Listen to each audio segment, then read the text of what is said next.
Air kelapa hijau punya 1000 khasiat untuk kesehatan tubuh. Silahkan meneguknya, kata Suta Alam. Lalu dia mengambil buah kelapa satunya yang diletakkan di atas kursi batu. Tapi karena agak terburu-buru, buah kelapa yang telah dipegang itu meluncur jatuh, lalu menggelinding ke mulut gua dan lenyap di luar sana. Nasibku sial. Tanda perut tua ini tak akan menikmati air dan daging kelapa yang enak itu. Bodohnya aku. Suta Alam mengumpati diri sendiri. Sepasang matanya yang jereng memandang ke mulut gua. Biar aku keluar mengambil kelapaku, kata hantu balak 6 pula, seraya meletakkan buah kelapa yang sudah terbelah di atas batu berbentuk kursi. Hujan masih deras, mengingatkan Suta Alam. Siapa takutkan hujan? Lagi pula, tubuh dan jubah hitamku sudah basah kuyup. Kalau kau memang mau mengambilkan kelapa yang menggelinding keluar guaku, aku akan sangat berterima kasih. Hantu balak 6 segera keluar dari gua. Begitu si tinggi besar yang mukanya 12 lubang ini lenyap di mulut gua, Sultan Alam Rajo di Bumi cepat keluarkan satu lipatan kertas dari dalam jubah hijaunya.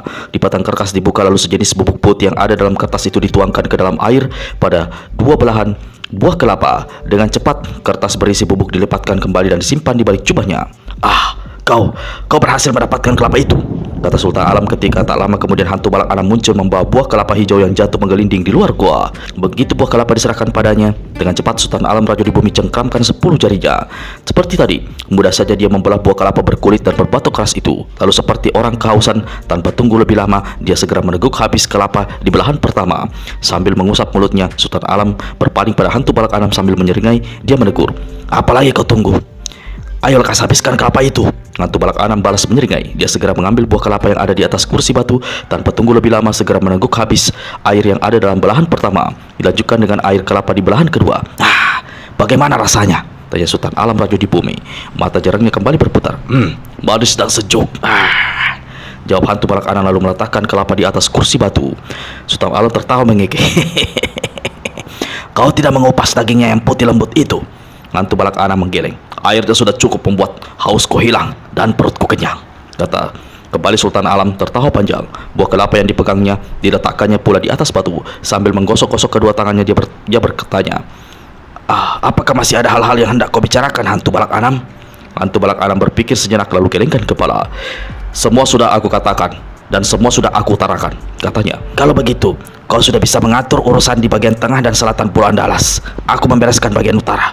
Yang penting, harap kau menyerap kabar di mana adanya tua gila sekaligus muridnya bernama Wiro Sableng itu.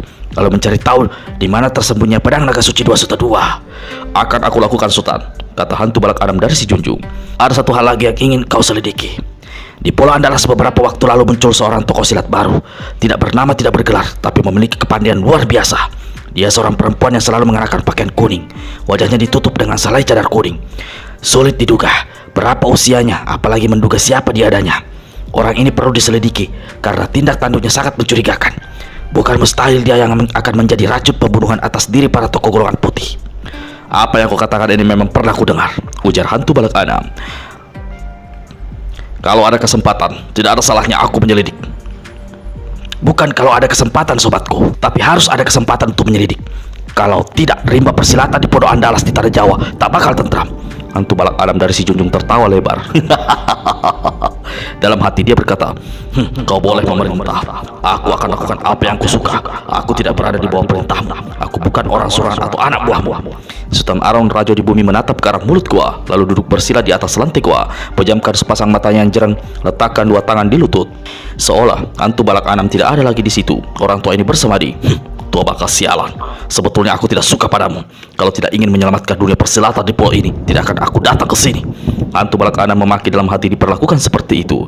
Dengan cepat dia membalikkan badan lalu tinggalkan gua. Hanya sesaat setelah hantu balak 6 dari si Junjung meninggalkan tempat itu, Sultan Alam Rajo di Bumi buka kedua matanya yang jereng.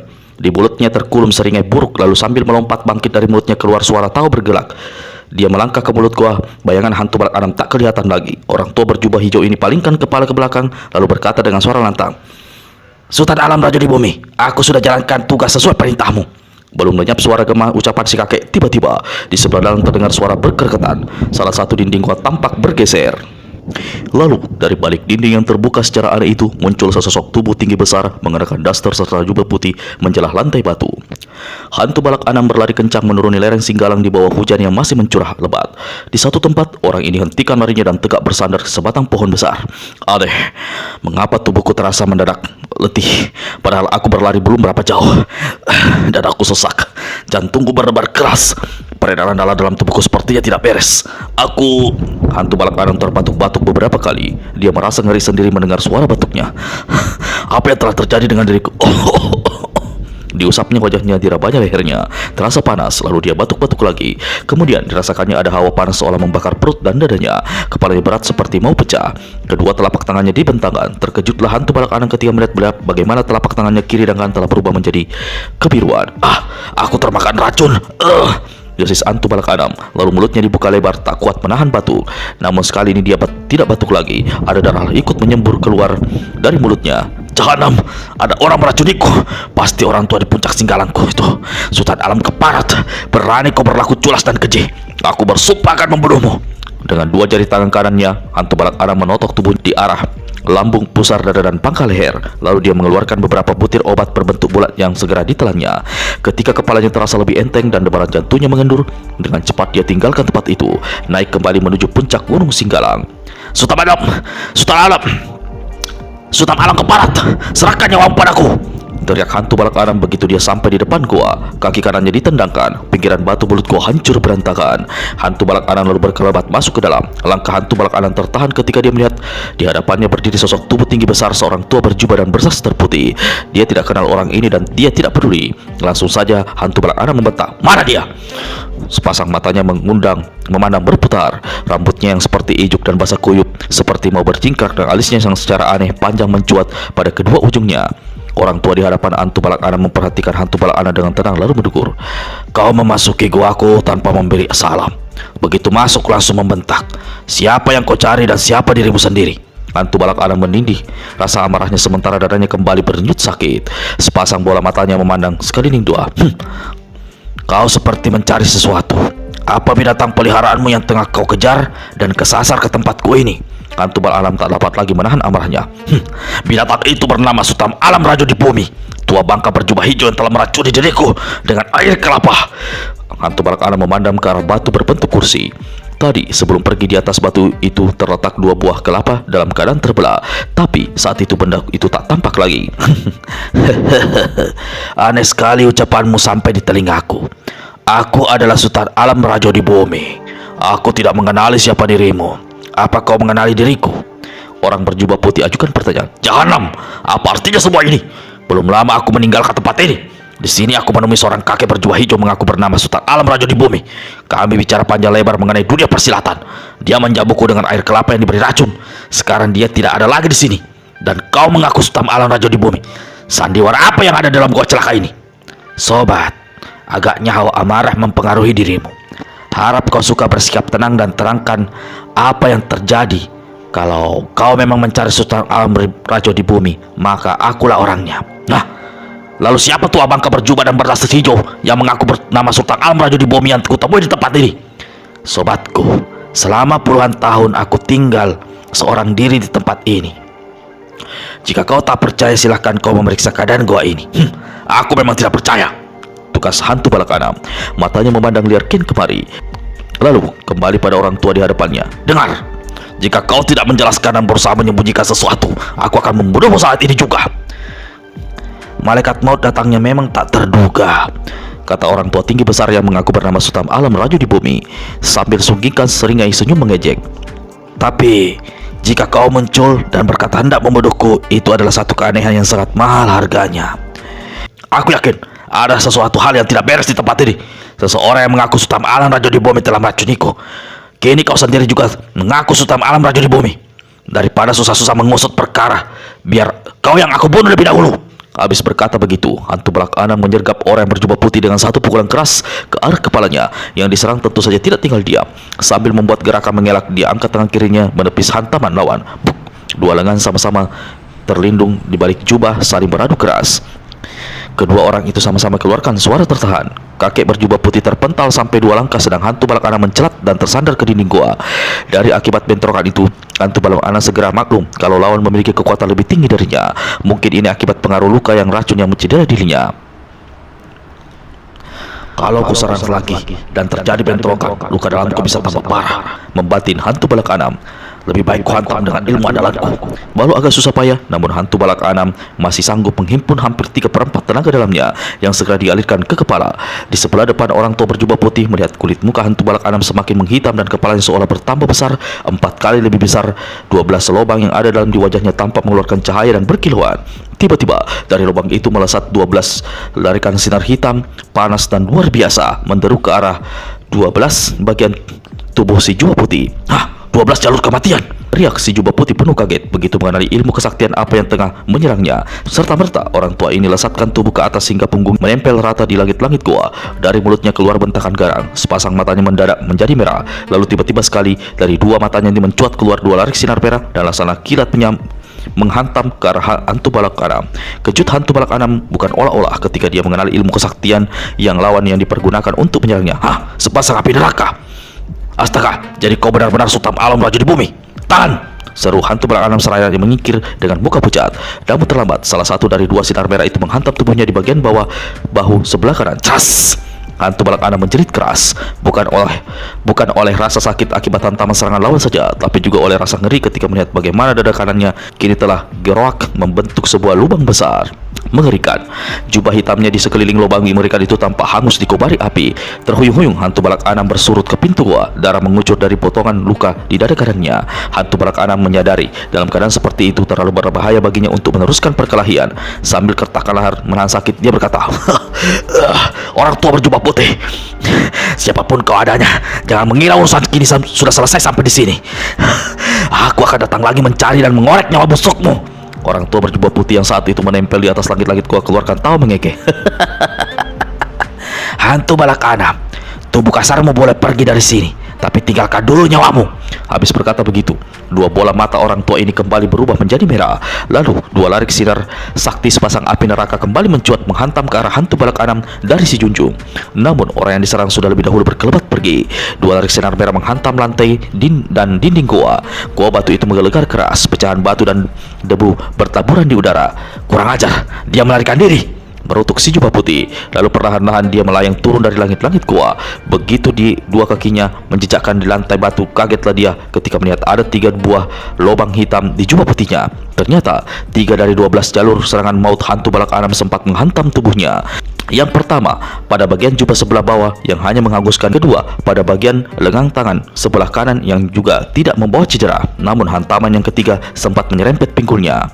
Orang tua ini cepat robek jubahnya di bagian pinggul dan parasnya berubah ketika melihat bagaimana daging pinggulnya sebelah kanan luka besar dan membekak berwarna merah kebiruan. Cepat dia membuat 3 totokan di sekitar luka. Lalu dengan terpincang-pincang dia masuk ke dalam bagian dalam gua. Dari sebuah lekukan batu diambilnya satu kandi besar terbuat dari perak. Sejenis cairan yang ada dalam kandi perak itu lalu diguyurkannya pada luka besar di pinggul. Cairan itu seperti menyiram satu benda panas sehingga mengeluarkan suara berdengus dan mengeluarkan asap. Si orang tua sampai keluarkan keringat dingin menahan sakit. Kendi perak yang telah kosong terlempar jauh berlepas jatuh dari tangannya. Tubuhnya disandarkannya ke dinding gua. Ketika dia memandang ke dinding gua, di sebelah depannya tampangnya berubah garang. Dari mulutnya keluar teriakan keras. Datuk Mangkuto Kemang, lekas keluar dari balik dinding. Belum lagi lenyap gema suara orang tua berjubah putih, dari arah depan terdengar suara berdesir, disusul suara berkereketan. Dinding batu di hadapan orang tua itu secara aneh bergeser ke kiri membentuk sebuah pintu di sudut kanan. Dari pintu ini keluarlah orang tua berjubah daster berjubah dan berdaster hijau. Mukanya yang cekung tampak agak pucat. Dia melangkah ke hadapan si jubah putih sementara dinding batu di belakangnya kembali bergeser menutup. Datuk Mangkuto, kau sadar bahwa kau telah melakukan satu kesalahan besar. Saya menyadari Sultan Alam Raju di bumi, jawab si jubah hijau pada orang tua berjubah putih yang sebenarnya menyamar menjadi Sultan Alam Raju di bumi. Sedang orang tua berjubah putih sendiri adalah Sultan Alam Raju di bumi yang asli. Berapa bagian racun dalam bungkus kertas yang kau berikan pada hantu balak Anam dari si junjung, yang membuatnya tidak segera menemui kematian, malah sanggup kembali ke sini dan hendak membunuhku? Saya hanya memberikan setengah dari isi bungkusan, Sultan. Itu kesalahan besarmu. Kau tahu, hantu balak Anam bukan orang sembarangan. Setengah bungkus racun tidak akan membuatnya menemui kematian. Bukankah aku memerintahkan padamu agar mempergunakan seluruh racun yang ada? Saya mengaku salah, tapi mengingat racun kala putih itu sulit dicari, mahal harganya, dan lagi pula masih ada 2 korban lagi yang harus dibunuh dengan racun itu, maka saya hanya menaruhkan setengah. Plak! Satu tamparan mendarat di pipi Datuk Mangkuto Kemang. Kepalanya laksana dipuntir, bibirnya pecah dan mengucurkan darah. Daster hijau yang kebesaran di kepalanya tercampak ke lantai gua. Sultan, saya sudah mengaku salah. Mengapa kau masih menjatuhkan tangan keras? Kau berani meradang. Kau ingin satu tamparan lagi di muka burukmu itu, Mangkuto? Bentak Sultan Alam Raja di Bumi. Sultan, saya tidak dapat menerima perlakuan ini. Mulai saat ini saya keluar sebagai anggota kelompok tahan kejimu. Mendengar kata-kata Mangkuto Kamang itu tampak gagah, Sultan Alam Raja di Bumi menjadi berubah merah. Lalu dia tertawa bergerak. Jika itu maumu, kau boleh pergi, Mangkuto. Selamat jalan, kata Sultan Alam Raja di Bumi pada pula seperti tak acuh. Tanpa menunggu lebih lama, Datuk Mangkuto Kamang segera melangkah keluar pintu. Namun sebelum dia sempat keluar dari dalam goa, di sebelah belakang sepasang bola mata Sultan Alam Raja di Bumi berubah menjadi merah. Lalu dua larik sinar merah ilmu sakti sepasang api neraka melesat. Datuk Mangkuto masih sempat berpaling dan berusaha selamatkan diri ketika melihat ada dua larik cahaya merah menyambar ke arahnya. Namun terlambat, dua larik sinar merah menghantam tubuhnya, membuat dia mencelat dan terhempas jatuh 2 langkah di depan mulut gua. Sebuah lubang mengerikan mengepulkan asap terlihat di batok kepalanya. Satu lubang lagi membentang di punggungnya. Pertemuan dengan Anggini membuat Wiro merasa gembira. Bukan saja dia mendapat kawan seiring seperjalanan sambil mengobrol, tapi dia juga merasa mendapat perlindungan jika terjadi apa-apa dengan dirinya dalam keadaan seperti itu. Sikap dan cara bicara Anggini jauh berbeda dari masa lalu. Tampaknya gadis ini telah matang oleh pengalaman. Selama perjalanan dia sama sekali tidak menyinggung masalah atau rencana gurunya hendak menjodohkan dirinya dengan murid Sinto Gendeng itu. Walau menurutmu guruku meninggalkan Pangandaran bersama kekasihnya di masa muda, namun sebagai murid aku tetap merasa was-was. Apalagi mengingat belakangan ini dikabarkan terjadi saling bunuh antar para tokoh silat sama golongan putih. Semua kejadian itu dikaitkan pula dengan munculnya komplotan orang-orang aneh yang bermarkas di lembah akhirat. Aku juga bertanya-tanya, siapa adanya manusia yang disebut dengan panggilan Datuk Lembah Akhirat itu? Kalau saja Pangeran Matahari masih hidup, niscaya aku menduga sang Datuk adalah pangeran keparat itu. Tapi agaknya rimba persilatan tidak pernah lepas dari manusia-manusia jahat berwatak aneh, kata Wiro sambil melirik pada gadis berpakaian serba ungu di sampingnya. Saat yang sama, Anggini mengerling pula pada si pemuda hingga pandangan mereka saling bertemu. Para sang dara tampak bersemu merah sementara murid Singgono tersenyum sambil garuk-garuk kepala. Anggini, apakah kau berniat hendak menyelidiki ke lembah akhirat?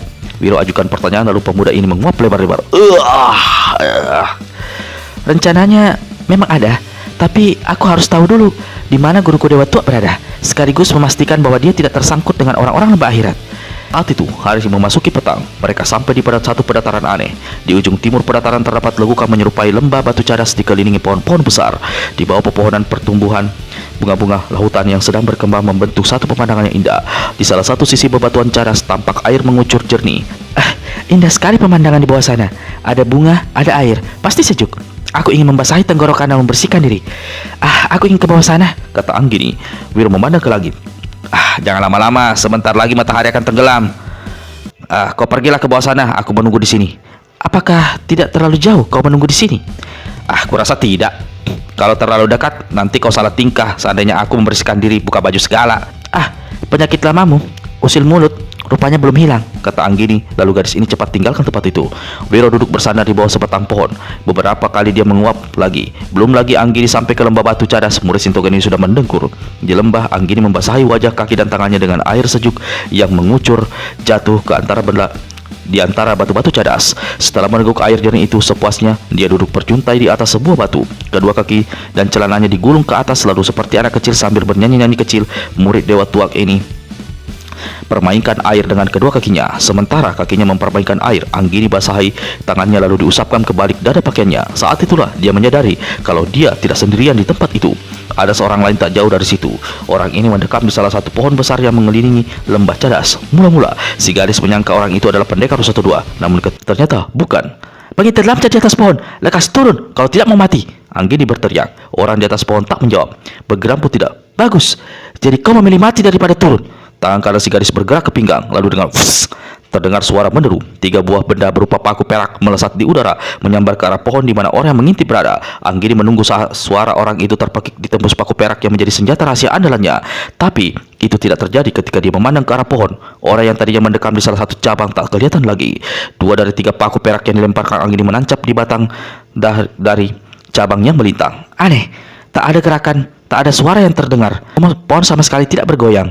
Gerakan orang itu cepat sekali. Jangan-jangan bukan manusia, tapi monyet atau orang hutan. Lalu kemana kaburnya makhluk sialan itu? Pikir Anggini. Pandangannya diputar berkeliling ke arah pohon-pohon besar sekitar lembah batu cadas. Tiba-tiba, dia mendengar suara bergerisik di pohon sebelah kanan. Ketika diperhatikan, suara gemerisik itu berpindah pada pohon berikutnya, lalu pindah lagi ke pohon terdekat. Ada sambaran angin di belakangnya. Begitu Anggini berpaling, tahu-tahu di hadapannya telah tegak seorang pemuda berwajah keren, berpakaian bagus berwarna hijau. Di pinggangnya tergantung sebilah pedang, sedang di telinga kanannya ada sebuah anting terbuat dari emas. "Kau yang barusan mengintip orang mandi?" bentak Anggini, marah sekali. Jangan salah paham. Aku tidak mengintip." Si pemuda agak terganggu dibentak begitu rupa. "Lalu mengapa berada di atas pohon?" Dengar, sebelum kau datang ke tempat ini, aku sudah lebih dulu berada di pohon itu." "Berarti pekerjaanmu memang sengaja menunggu orang datang lalu mengintainya waktu mandi?" Si pemuda tertawa lebar. "Namaku Panji. Siapa namamu?" Pemuda kurang ajar. "Siapa tanyakan namamu?" sentak Anggini. Aku merasa tidak melakukan sesuatu yang kurang ajar. Malah kau yang sejak tadi membentak-bentakku." "Kesabaranku ada batasnya. Lekas tinggalkan tempat ini." Tidak bisa. "Aku mau mandi di sini," jawab pemuda berbaju hijau yang adalah putra Raja Pulau Sipatoka yang juga dikenal dengan nama Datuk Pangeran Rojomudo. Kau saja yang pergi." Lalu enak saja pemuda itu membuka baju hijaunya hingga tampak dadanya yang bidang penuh otot dan ditumbuhi bulu lebat. Anggini terberiak, wajahnya merah sekali dan kedua kakinya menyurut ke belakang. "Kau memang pemuda kurang ajar. Biar aku beri sedikit pelajaran bersopan satu." Lalu hampir tak kelihatan tangan kanan gadis itu bergerak menampar ke arah pipi kiri si pemuda. "Rontok gigimu," kata Anggini. Tapi tamparan yang dipastikannya akan mendarat keras di muka si pemuda ternyata hanya mengenai angin. Malah saking kerasnya dia membuat gerakan menampar tubuhnya berputar setengah lingkaran. Kaki kanannya terpeleset di atas batu dan dipijaknya. Belum sempat dia mengimbangi diri, tahu-tahu tubuhnya telah jatuh dan masuk ke dalam air setinggi dada. Pemuda berbaju hijau tampak terkejut sekali. Dia ulurkan tangan berusaha hendak menolong, tapi Anggini justru mencekal lengannya lalu membetotnya kuat-kuat. Tak ampun lagi, pemuda itu ikut jatuh masuk ke dalam air. Si pemuda ternyata tak mau dilemparkan orang ke dalam air begitu saja. Ketika tubuhnya melayang di atas kepala Anggini, tangannya yang dicekal membuat gerakan berputar hingga kini dia juga mencekal lengan si gadis. Akibatnya, kedua orang itu sama-sama jatuh ke dalam air saling tindih tubuh dan muka satu sama lain. Si pemuda di sebelah bawah, Anggini menindih di sebelah atas. Apalagi Anggini memaki panjang pendek dan pemuda bernama Panji batuk-batuk karena tertelan air. Di tepi lembah batu cadas terdengar orang tertawa gela-gela. "Kalian berdua sedang mandi bersama atau bergurau atau lagi apa?"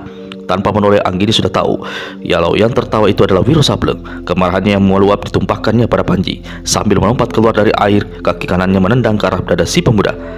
"Tahan! Kenapa kau menyerangku?" teriak Panji, seraya cepat-cepat menghindar dari tendangan si gadis. Lagi-lagi, serangan Anggini hanya mengenai tempat kosong, membuat murid dewa tua ini jadi tambah beringas. Padahal saat itu pakaiannya basah kuyup hingga bentuk tubuhnya seolah tercetak di bawah pakaian yang basah itu. Mula-mula, Panji memang tidak mau melawan. Dia membuat gerakan-gerakan kilat untuk menghindar atau berkelit. Namun, serangan si gadis datang bertubi-tubi. Di satu saat, ketika dia terdesak ke arah barisan batu-batu cadas setinggi gunung, Anggini gerakkan tangan kanannya ke arah dada si pemuda. Dua jari menusuk dengan deras ke arah jantung. Ini adalah totokan maut yang walau bisa dikelit Panji akan tetap mencelakannya. Totokan 1000 lumpuh 1000 ajal, suruh Wiro kaget ketika melihat jurus maut yang dilancarkan murid dewa tua itu. Tanpa sadar akan keadaan dirinya sendiri, pendekar Seturu Wiro Sableng segera lompat terjun ke dalam air. Dua tangannya memegangi lengan Anggini dan dia sengaja bergantungan di tangan si gadis hingga Anggini tak dapat meneruskan totokan mautnya. "Apa-apaan kau ini?" bentak Anggini. "Jangan bergelayun seperti monyet di tanganku." Sabar Anggini, jangan perturutkan amarahmu. Ayo naik ke atas sana." Saking kesalnya, Anggini hantamkan tangannya ke bawah. Akibatnya, Wiro seperti dihenyakkan dan kecebur masuk ke dalam air. Menggap-menggap dia keluar sambil geleng-geleng kepala. Dia menarik ujung baju ungu si gadis. Anggini tak dapat berbuat lain daripada mengikuti. Kalau dia melawan, pakaiannya yang tertarik bisa robek di bagian dada sampai ke perut. "Nah, duduk bagus-bagus di situ. Katakan apa yang terjadi," ujar Wiro sambil menyuruh duduk Anggini di atas sebuah batu. Tapi sang darat tetap saja berdiri dan menatap Wiro dengan mata berkilat-kilat. "Kurasa otakmu kejangkitan penyakit lamamu. Kau membantu orang yang sengaja mengintip aku mandi," kata Anggini setengah berteriak. Dia salah sangka. Aku tidak berbuat serendah itu. Aku tidak mengintip." Panji membela diri. Dia merancah air lalu naik ke atas batu-batu cadas, tapi sengaja menjaga jarak dengan Anggini karena khawatir gadis itu akan menyerangnya kembali. Sobatku beranting emas," menegur Wiro Sableng. "Apa benar kau mau mengintipnya ketika sedang mandi?" Panji menggeleng berkali-kali. "Istrimu itu salah sangka." "Bunda lancang, enak saja kau bicara. Siapa bilang aku istrinya?" hardik Anggini marah. Wiro tertawa lebar dan garuk-garuk kepala sementara Panji unjukkan wajah bingung. Harap maafkan, aku tidak tahu kalau... sudahlah, yang jelas dia salah sangka. Aku sudah lama berada di atas pohon sana ketika dia datang di lembah batu ini. Lagi pula dia tidak sedang mandi, hanya mencuci kaki, hanya mencuci muka, dan duduk-duduk di atas batu. Kalau dia mandi, mana mungkin saat ini masih berpakaian seperti itu. Anggini, kau dengar ucapan pemuda ini? Dia tidak mengintipmu. Anggini palingkan wajah ke jurusan lain dan tampak merenggut. Mungkin saja dia tidak mengintip, tapi mengapa dia tadi hendak membuka baju, hendak bertelanjang dada di depanku? Wiro jadi melenggak. Saudara, apa ucapan gadis sahabatku ini benar? Tanya Wiro. Benar, tapi tidak bermaksud aku bertelanjang. Aku hanya berniat membuka baju lalu mandi. Mana mungkin aku berani melakukan hal segila itu?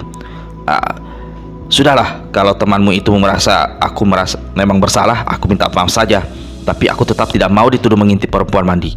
Wiro angkat tangan kanannya lalu berkata, kalau boleh aku bertanya, lalu apa yang kau lakukan di atas pohon? Aku dibesarkan di sekitar laut dan rimba belantara. Menyelam dan memanjat pohon adalah kesukaanku. Berarti kalau kau bukannya keturunan ikan buas, pasti keturunan orang hutan, serga Anggini. Mendengar ucapan si gadis, Panji tidak marah, malah tertawa lebar.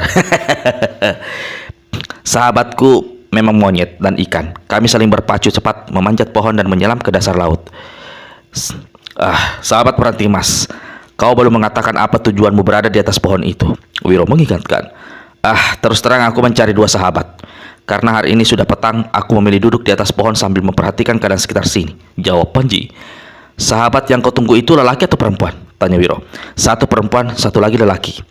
Apa mereka punya nama? Tanya Wiro sambil senyum-senyum dan melirik pada Anggini. Yang satu memang seorang gadis. Jelas bukan sahabatku ini, bukan? Memang bukan. Tapi sahabatmu ini lebih cantik dari sahabatku itu, jawab Panji polos, membuat Anggini kembali merenggut. Siapa nama sahabatmu itu? Tanya Wiro lagi. Tak bisa aku katakan padamu. Yang dimaksudkan pemuda ini, seperti dituturkan dalam episode sebelumnya, jelas adalah Putih Andini yang ditolongnya dari serbuan anjing hutan ketika tergeletak di tengah jalan dalam keadaan pingsan akibat ilmu yang diberikan nenek sakti si Kesur Jelantik. Lalu sahabatmu yang satu lagi, siapa dia? Dia adalah seorang kakek aneh tapi sakti. Namanya Wiro Sableng. Murid Sinto Gendong seperti hendak melompat mendengar ucapan Panji. Anggini sendiri palingkan kepala dan memandang terheran-heran pada pemuda berantik emas itu. Kau yakin sahabatmu itu seorang kakek bernama Wiro Sableng? Kenapa kau bertanya seolah tak percaya? Memang aku cuma bertemu satu kali dengan dia. Tapi pertemuan itu membawa aku, satu riwayat yang panjang. Mengapa kau mencarinya? Tanya Wiro pula. Dia seorang sahabat baik, walau usianya beberapa kali usiaku. Aku mencari karena dia satu-satunya sahabat baikku di tanah Jawa ini. Waktu berada di pulau, dia telah menyelamatkan ayah dan ibuku dari racun jahat mematikan. Sahabat? Coba kau jelaskan kakek yang bernama Wiro Sableng itu, ujar Wiro. Orangnya agak bungkuk, tidak terlalu tinggi, rambut panjang putih, kumis dan janggutnya juga putih. Dia mengenakan pakaian putih, matanya lebar sekali dan mukanya sangat cekung seolah tak berdaging. Tua gila. Pasti dia, kata Wiro dalam hati. Dia berpaling pada Anggini, membuat isyarat bahwa dia akan memberitahu bahwa sebenarnya dialah orangnya yang bernama Wiro Sableng. Tapi Anggini menggelengkan kepala. Sahabatku, kalau kau memang hendak mencari sahabatmu itu, lebih baik melanjutkan perjalanan daripada mendekam di atas pohon. Sebenarnya Panji ingin menanyakan siapa adanya Wiro dan teman gadisnya yang berpakaian serba ungu itu. Tapi akhirnya dia memutuskan lebih baik mengikuti sahabat nasihat si pemuda, yaitu melanjutkan perjalanan. Kalau kita berpisah, aku harap tak ada lagi salah sangka di antara kita, kata Panji. Pemuda ini lalu mencurah pada Wiro dan Anggini. Ketika dia hendak bergerak, tiba-tiba udara di sekitar lembah batu cadas itu dipenuhi suitan-suitan nyaring. Sesaat kemudian beberapa bayangan berkelebat dan tahu-tahu 4 orang telah tegak di atas batu-batu cadas di 4 jurusan. Orang pertama adalah kakek berwajah lancip, mengenakan jubah hitam berselang putih. Yang membuat wajahnya jadi seram adalah sepasang matanya merah sangat besar dan mencuat keluar seolah mau copot. Dia tegak menghadap ke arah lembah batu di mana Panji, Wiro dan Anggini berada. Namun kepalanya terus-terusan mendongak ke langit seolah memandang sesuatu di atas sana. Memperhatikan kakek yang tidak dikenalnya itu, Wiro berkata dalam hati, tua bangka aneh ini mendongak terus-terusan. Mungkin takut mukanya diulurkan sepasang matanya yang seperti ikan mas koki bisa jatuh menggelinding tanah. Orang kedua duduk berjongkok di atas batu cadas paling tinggi. Wajahnya tidak kelihatan karena seperti sengaja disembunyikan di balik kedua pahanya. Kedua tangan berada di samping dengan telapak tangan dikembangkan menekan batu yang didudukinya. Orang ini mengenakan celana panjang dan baju hitam tanpa lengan. Karena tubuhnya tak bergerak sedikit pun, tak dapat dipastikan apakah dia saat itu tengah tertidur atau bagaimana. Pendatang ketiga tegak dengan sikap kering, kaki terkembang, dan dua tangan berkaca pinggang. Manusia ini memiliki kepala panjang tapi peyang, berwajah hijau penuh benjol-benjol seperti ditumbuhi bisul. Rambutnya yang keriting halus tersusun tinggi ke atas seperti sarang tawon. Keanehan manusia ini ditambah dengan sepotong tulang yang ditancapi di bibirnya di sebelah bawah. Baru sekali ini aku melihat makhluk seperti ini. Dedemit pun kalah seramnya, berucap Murid Sintogendang dalam hati. Lalu Wiro perhatikan telapak tangan kanannya yang berwarna hijau. Pasti kekuatan atau ilmu andalannya ada di tangan kanannya itu, pikir Wiro. Orang keempat adalah satu-satunya yang dikenali oleh Pendekar 212 yang bukan lain adalah si nenek bernama Si Kesur Jelantik. Seperti dituturkan dalam episode pertama Tua Gida dari Andalas, semasa berada di pulau kerajaan Sipatoka, dia telah menyamar menjadi seorang dukun yang dikenal dengan panggilan Dukun Sakti Langit Takambang. Kini, karena dia muncul dalam bentuk aslinya, maka Panji alias Datuk Pangeran Rejumuro tidak bisa mengenalinya. Sebaliknya, si nenek memandang pada pemuda itu dengan mata berkilat-kilat. Dulu dia ingin menguasai kerajaan Sipatoka dengan jalan meracuni kedua orang tua Panji, yaitu Raja Tua Datuk Pauduko Intan dan Permaisuri. Namun gagal berkat pertolongan Tua Gila yang tersesat ke kerajaan itu. Kini, melihat Panji berada di tempat itu, kebencian Si Kesur Jelantik jadi berkobar.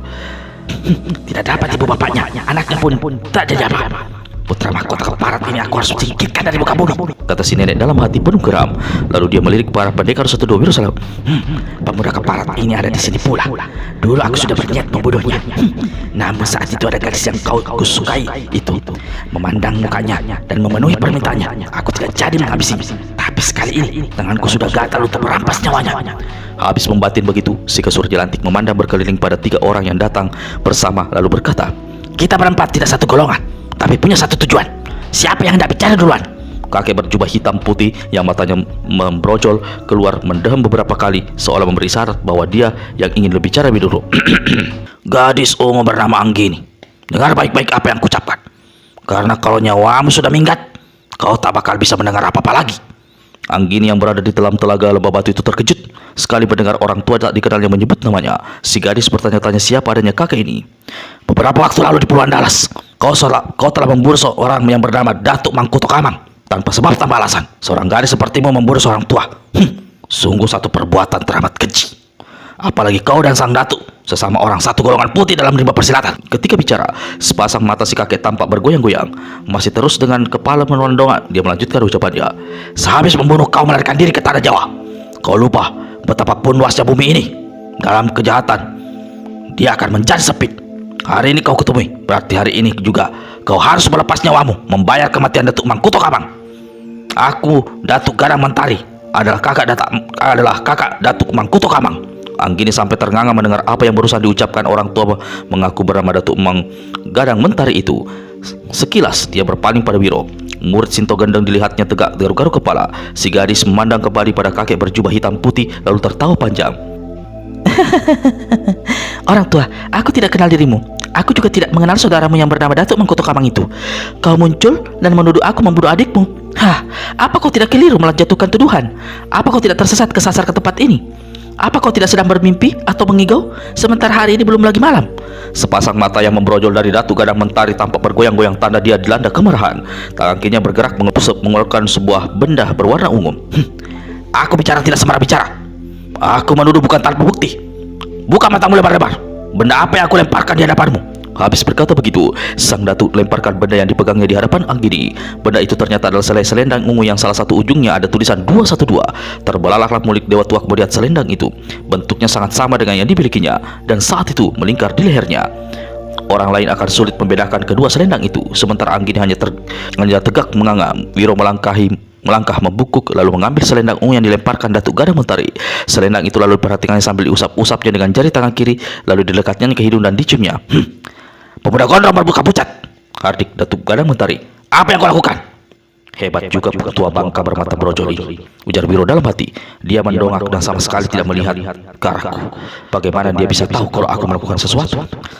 Menurutku selendang ini memang sama dengan milik gadis ini, tapi tidak serupa alias tidak asli. Aku tidak minta pertimbanganmu. Kembali Datuk Gadang Mentari membentak. Wiro angkat bahu dan arahkan selendang ungu pada Anggini. Wiro angkat bahu dan serahkan selendang ungu pada Anggini. Tapi tanpa memperhatikan si gadis langsung saja mencampakkan selendang itu ke tanah. Apa yang dikatakan pemuda ini benar? Apa yang dikatakan pemuda ini benar? Selendang itu sama warna, sama bentuk dengan yang kumiliki, tapi tidak asli. Selendangku terbuat dari sutra asli. Selendang yang kau bawain terbuat dari sutra tiruan. Selendang sahabatku berbau harum. Selendangmu bau busuk tai ayam. Sambung Wiro pula. Datuk Gadang Mentari tertawa pendek. Dua bola matanya bergoyang keras dan hidungnya terdengar suara mendengus. Lalu mulutnya semburkan ludah. Hebatnya, ludah yang disemburkan itu tidak jatuh ke tanah, seolah melesat lenyap di udara. Orang bersalah selalu mengingkari kesalahannya. Selendang itu ditemukan melingkar dan menjirat di leher adikku, sementara tubuhnya hancur tak karuan. Apa kau masih ingin mencari dalih? Perlu apa aku mencari dalih? Aku tak pernah membunuh orang bernama Datuk Mangkuto Kamang, jawab Anggini ketus tapi tegas. Tenggorokan Datuk Gadang Mentari tampak bergerak cepat turun naik. Dua bola matanya kembali bergerak-gerak. Kepalanya masih terus mendongak. Agaknya memang kepala ini tidak bisa diluruskan. Aku punya seorang saksi yang mengetahui peristiwa pembunuhan itu dan melihat dengan mata kepalanya sendiri bahwa memang kau yang membunuh adikku. Katakan, siapa orangnya? Kata Anggini dengan suara keras. Aku tak bisa memberitahu karena dia bukan seorang tokoh sembarangan. Berarti semua ini adalah fitnah. Kau punya karangan. Katakan terus terang, apa maksudmu mengeluarkan sandiwara keji ini? Sepasang mata Anggini membeliak dengan suaranya lantang membahana. Perbuat orang yang menjadi saksi perbuatanmu itu bukan orang sembarangan. Dialah seorang tokoh di Gunung Singgalang. Kening Anggini mengerti. Aku mengenal dua orang tokoh yang diam di gunung. Salah seorang kakek buntung sakti bernama Nyanyu Amber. Namun sejak lama dia melenyapkan diri dari Gunung Singgalang. Orang satunya lagi adalah seorang nenek berkepala tinggi bernama Sabairan Raja. Tidak. Memotong Datuk Gadang Mentari. Bukan mereka yang menyaksikan perbuatan kejimu itu. Berarti sudahlah. Aku tak ingin berbicara panjang lebar. Dosa dan kesalahanmu sudah jelas. Biar kawan-kawanku yang lain punya kesempatan untuk bicara. Datuk Gadang Mentari berpaling pada si Kesur Jelantik, tapi kepalanya terus saja mendongak.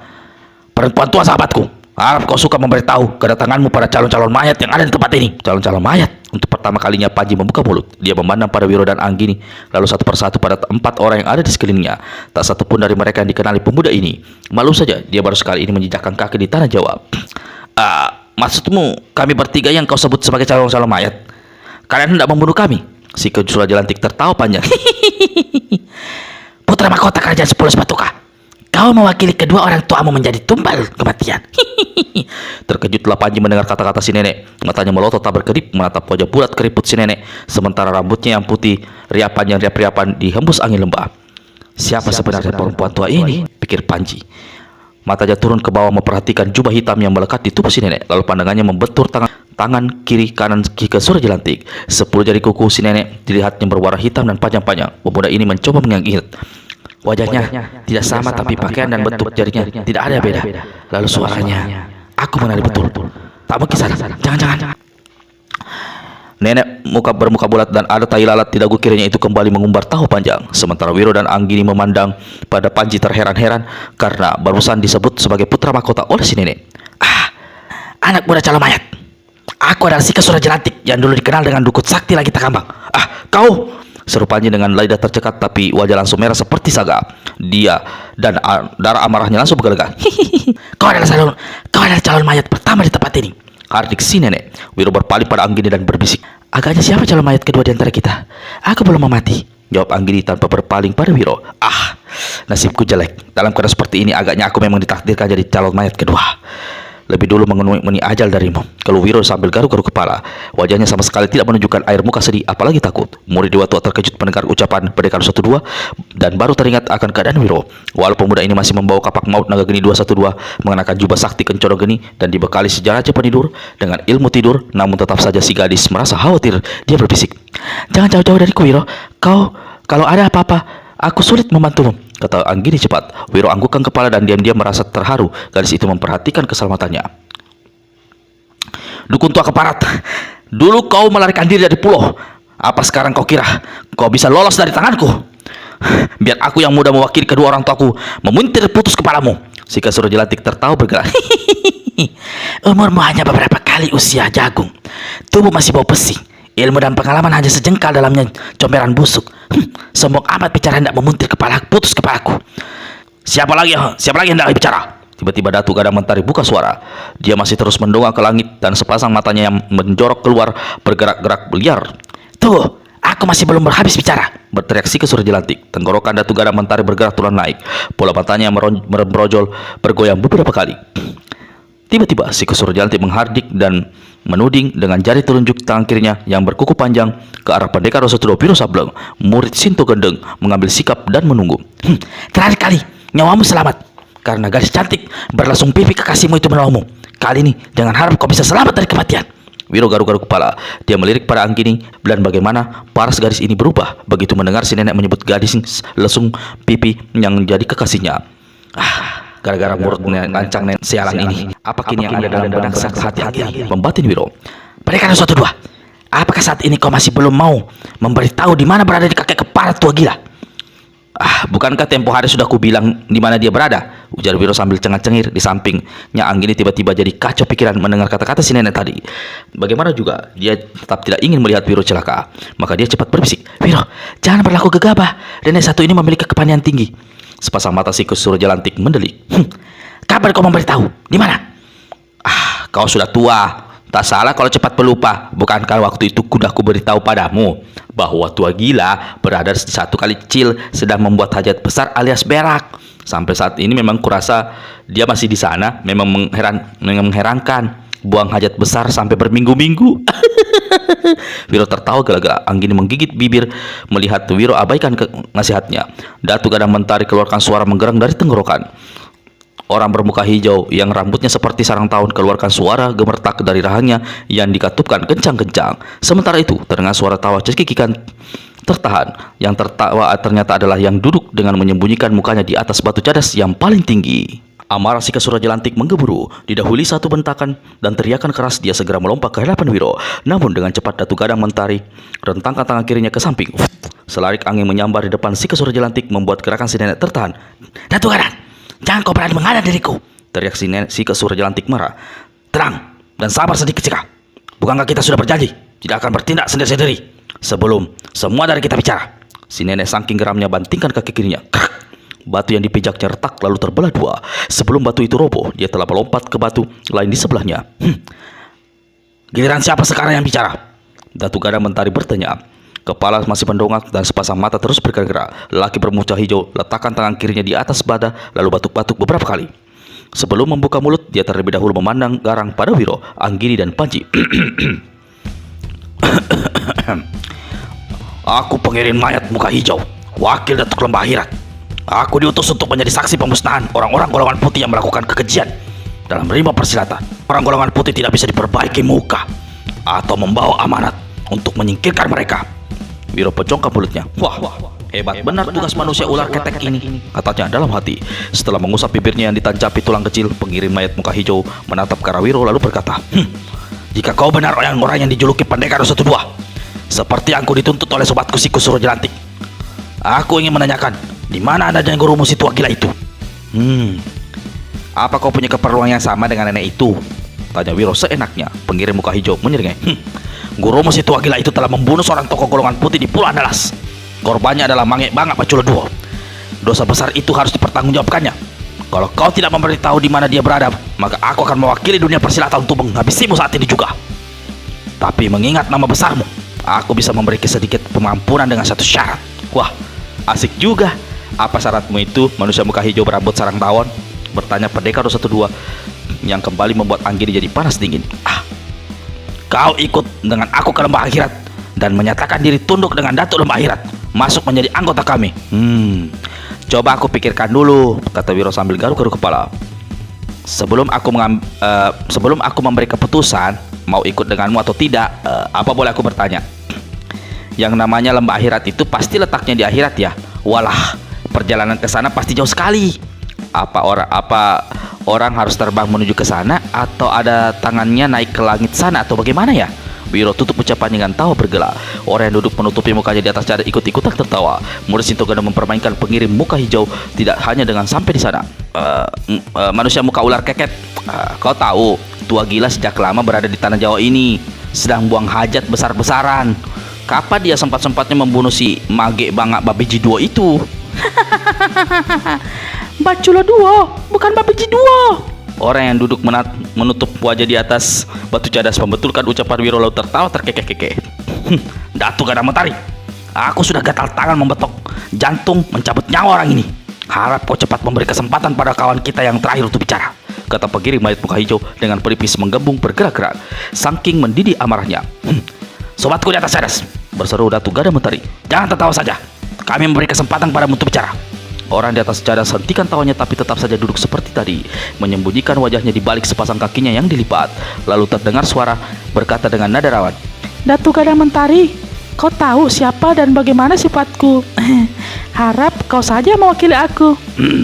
Datuk Gada Mentari bergumam, matanya tak lepas memandang ke langit. Sobatku iblis pemalu, jika itu maumu, baiklah. Aku akan bicara pada dua kecoa ingusan itu. Pemuda bergelar Pendekar 12 dan gadis bernama Anggini. Dengar baik-baik apa yang aku katakan.